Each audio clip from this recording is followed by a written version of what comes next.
This word makes three sounds: ear, air, and To help children know when to use each sound, it's important to practice them in context. Encourage them to create sentences using words from each category. Ear. She listened carefully with her ear pressed against the wall.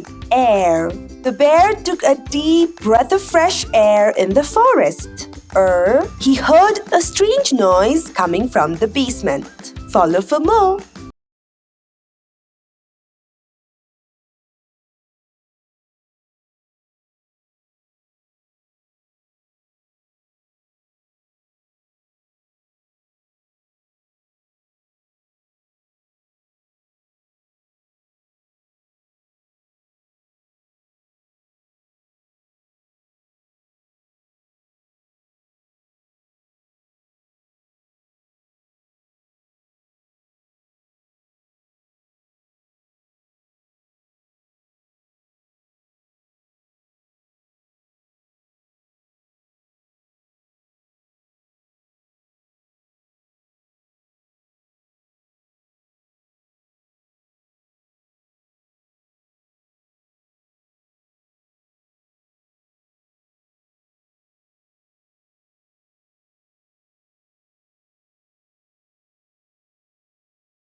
This word makes three sounds: ear,